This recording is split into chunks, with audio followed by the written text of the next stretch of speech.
Hello, so today we're going to concentrate on drawstring bags.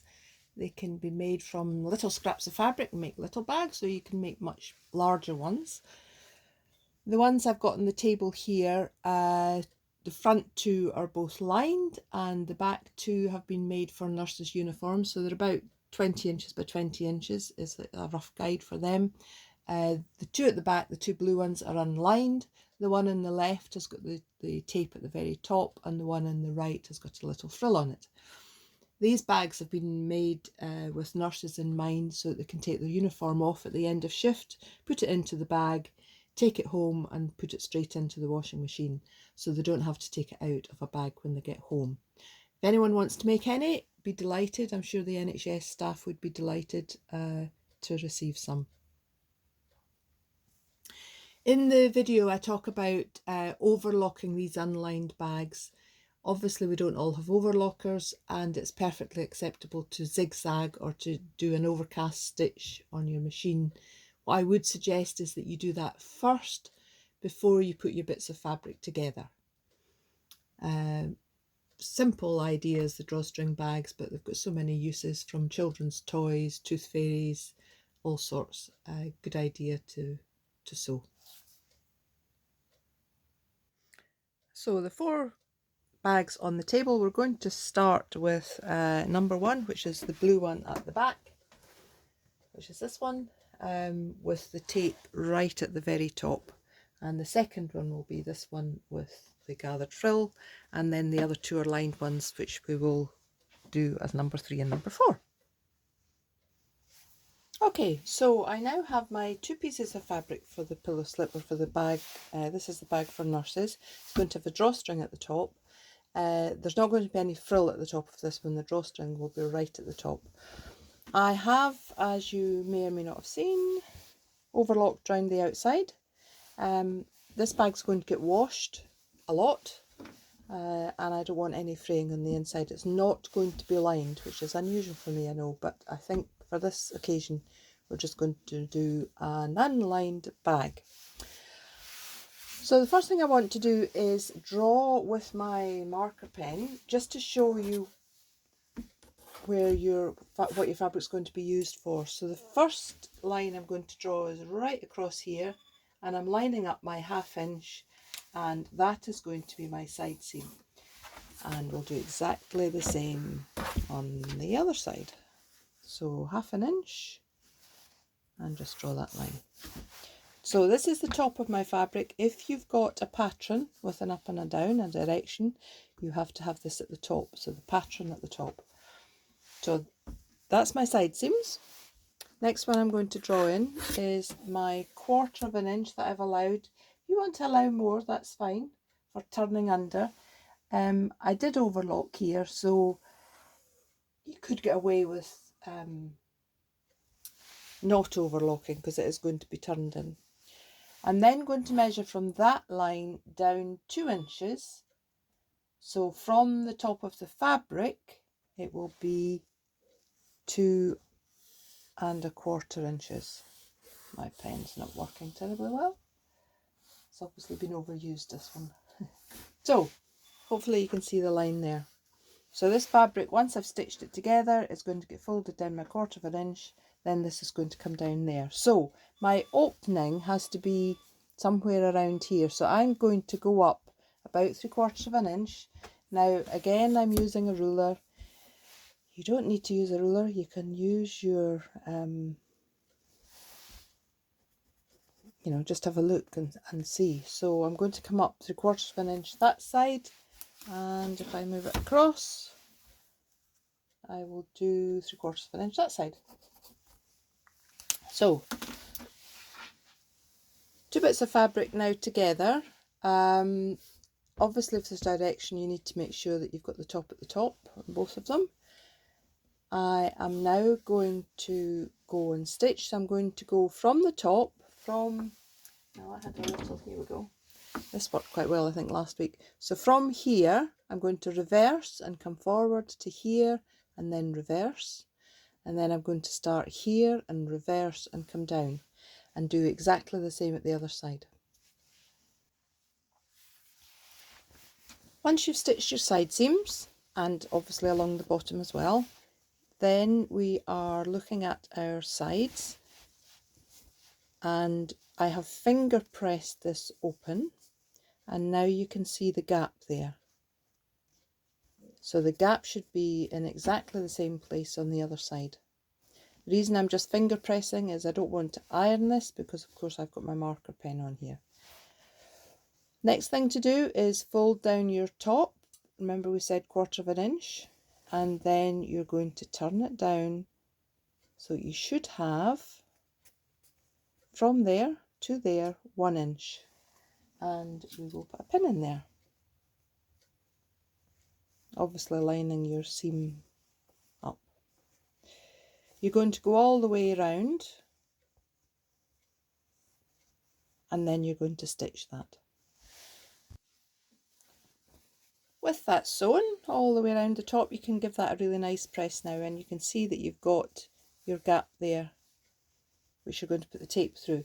Now when it comes to threading it through, I personally like having 2 strings either end. I'll show you what I mean in a minute. If you want to do 1 string, that's fine, but I like to have 2, and then you can pull them both and it pulls together, I think, a lot easier.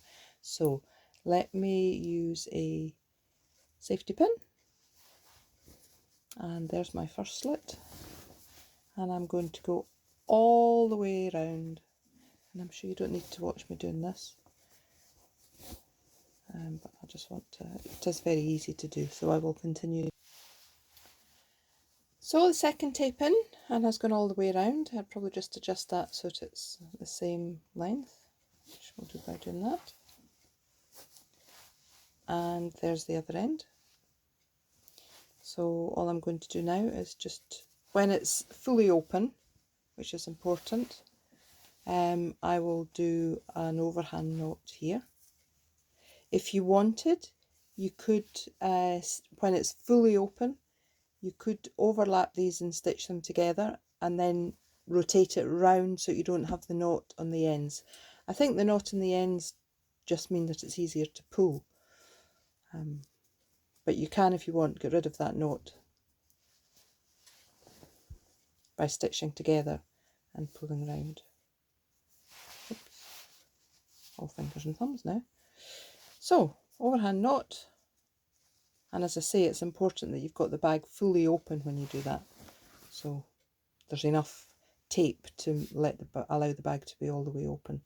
And then once you put your bits and bobs in there, and this one, as I say, is for a nurse's uniform, once it's in there, you just pull the drawstring, and then you can take it home and throw everything into the machine. You don't have to take that out, your uniform out, just throw the whole lot in. So that's the first one. So that's the first one with the tape right at the very top. Bag number 2. This one is going to be a drawstring bag, same as the first one. Main difference is I'm going to put the channel for the tape further down where I'm going to stitch. So I've drawn my 1/2 inch seam allowance along down here, you can see that one. I've drawn my 1/4 inch along the top. I've come down and I've got a dotted line at 2 inches. That is actually going to be where the fold is. And then I've got a solid line down at 4 1/4 inches from the top edge. So, and then from that solid line, I've gone back up 3/4 inch, and that's where I'm going to leave the gap in this bit here. So again, you'll do as before, start here, go back, come forward, go back, stop, cut your threads, and start from here, go back and down. We want it to be a nice, good, strong seam there. So once you've stitched that, which, because I've used white thread, you possibly haven't seen that I've actually done that, but you can see here that there is my gap in the side.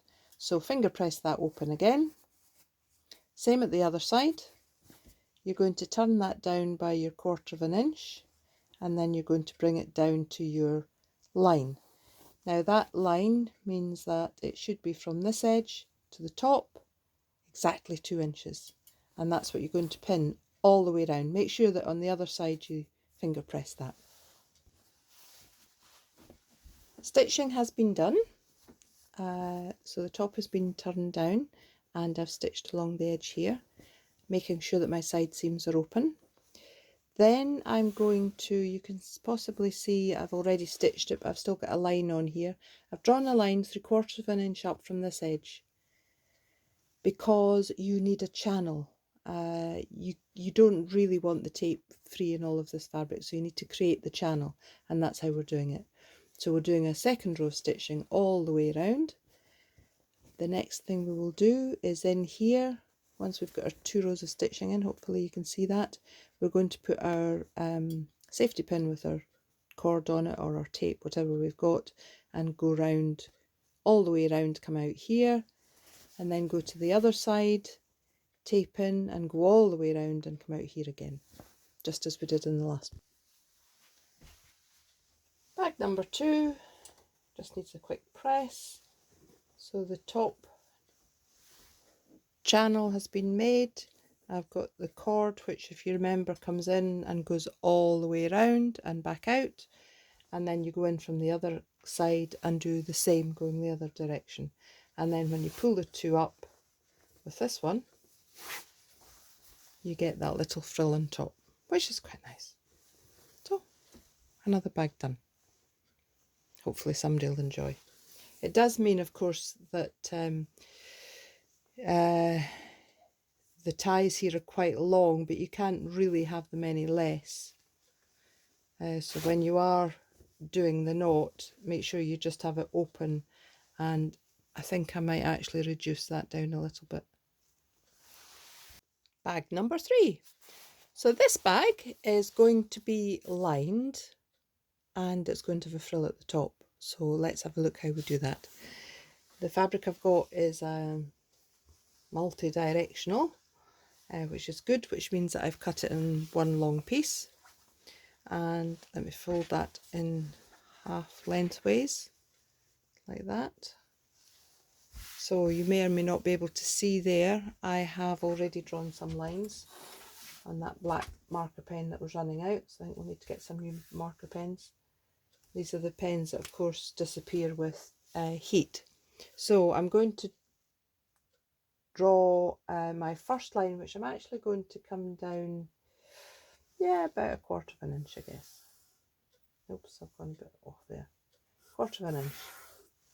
And then I am going to come down 4 1/4 inches and draw my line. So a bit like the last one that we did, and I've also drawn the 1/2 inch side seams.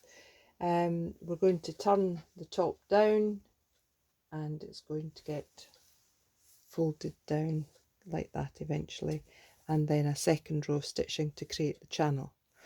The lining, in the meanwhile, you can see if I line up the bottoms, it's the same width, and when this comes down, it's just going to go basically over the top of the lining.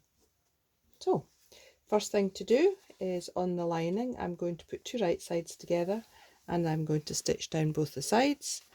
And on the main part, remember, I'm going to come down, what I haven't marked is my line about there and there. So I'm going to come down, stop, then start again down to the bottom, and the same on the other side.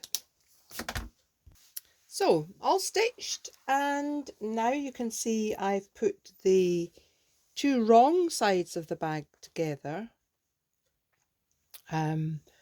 And just think about it for a minute. This is going to come down, and so when you turn all of this out, it'll all be the right way around. But it's slightly unusual putting your 2 wrong sides together, but that's what I've done. So just make sure that you've got your corners together down there, and pin. Start from the side seam and mark the other side seam, and then pin all the way around. You notice I put the pins in at 90 degrees. Because when I turn this over, it should just come over the top of the fabric, And I can now either use these pins or find some other pins just to stitch in.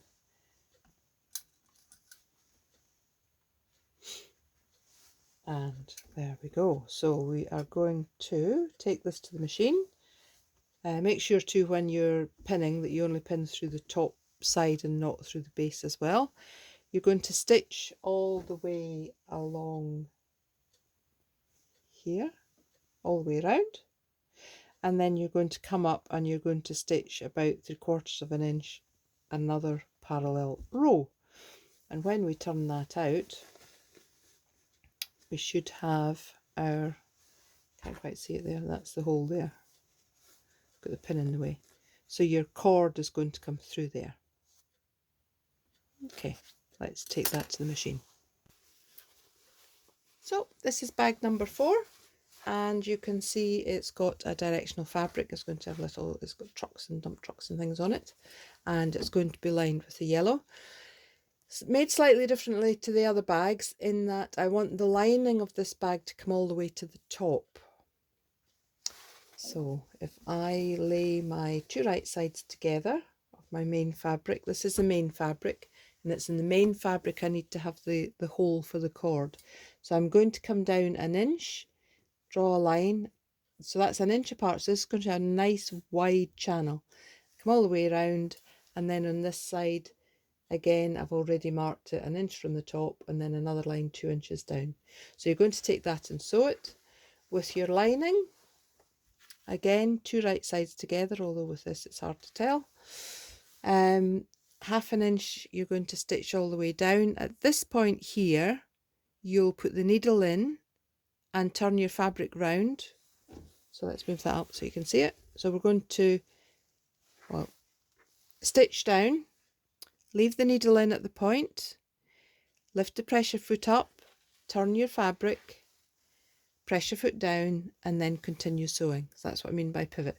So pivot on the corner there and on the one here, but you notice on the way up I've drawn 2 lines. This is the bit I'm not going to sew, so you need to leave that open, and obviously you're going to leave the top open. So we'll stitch that now. So the inside and the outside stitched, and the trucks are at the top, hopefully, and you can see here my gap, and the same on the other side. And my lining I've stitched all the way down one side, which is harder to see, all the way down here, all the way across the bottom, and on this side I've left quite a large gap. The other thing you'll notice I've done is I've pressed my seams back, so although there's that gap there, I have opened the seam and given it a press. It just means that when I come to turn everything through, it's nice and easy to stitch. Now, right side to right side this time, and it doesn't matter whether you put the right side of the, which way round you do it, so you can either have, turn the bag out, poke your corners out. The other thing of course you can do, which I haven't done as yet, but I would before I was stitch, is trim off your excess fabric, and certainly trim your corners. So that's my right side on the inside because my seams are here. So I'm now going to take the outside fabric and just put it in there.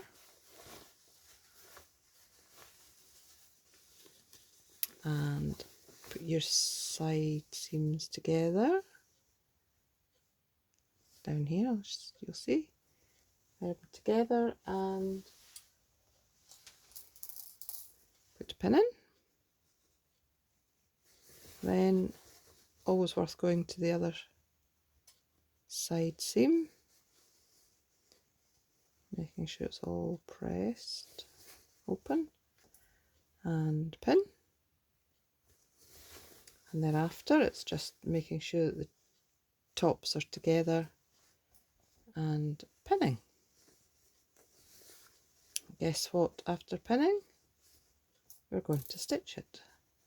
So the other thing that sometimes makes life slightly easier when you're stitching is if you take off the platform on your machine. You know how you can take the table part off, and it gives you just a small bit to lay your fabric on, but it does mean your fabric can roll round the machine. So there we are, pinned. Now we'll go and stitch. So stitched round all the way around the top. You would give that a press, and then we find the hole. Here we are. And all we need to do, pull everything through the hole.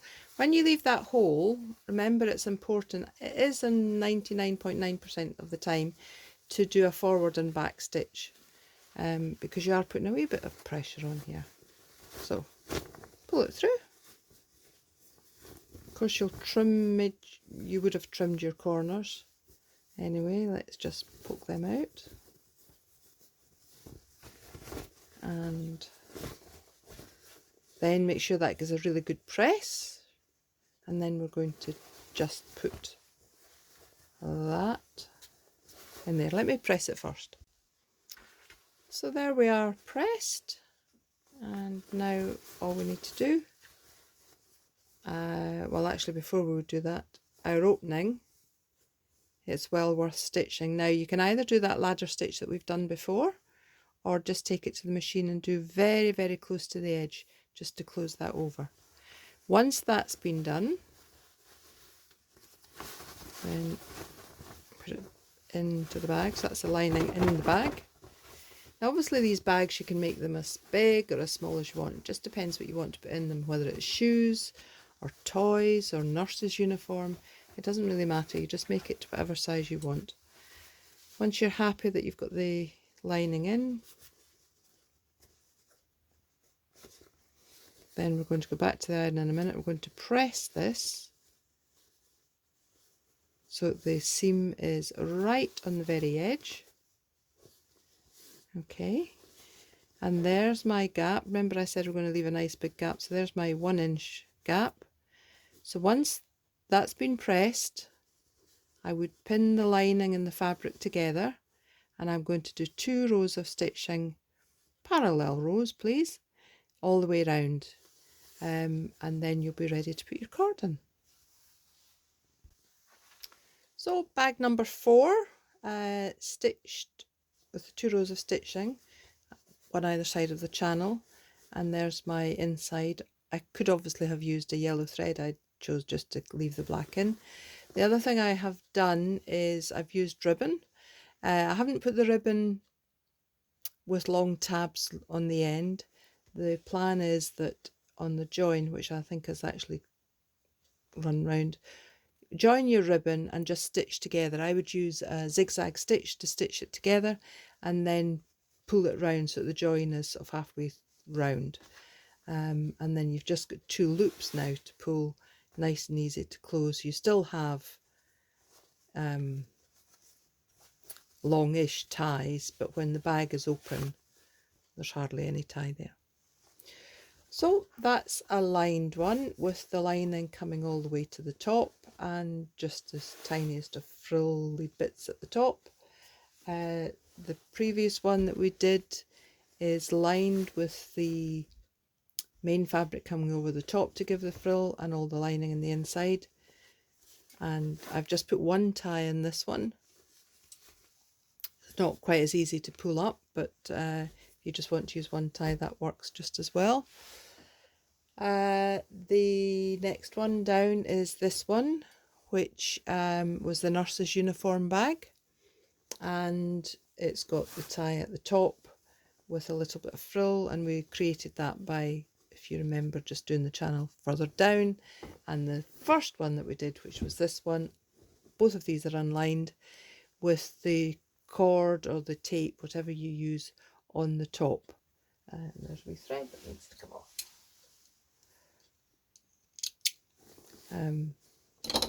And that makes a nice bag. So basically I've shown you 4 bags, 2 unlined, 1 with the cord at the top, 1 giving you a little bit of frill, and then the other 2, 1 with the lining coming up to the top edge, and this one with the lining coming over the top. And of course there is another one which I stored in here, which I showed you right at the beginning, which is a duffel bag in fact, but you can use exactly the same technique when you're making a drawstring bag. So this one, the lining fabric has come over onto the front just to give you a nice little edge, and there's my channel down there. So in fact the lining of this one, and if you were doing it with a drawstring bag, would be the same.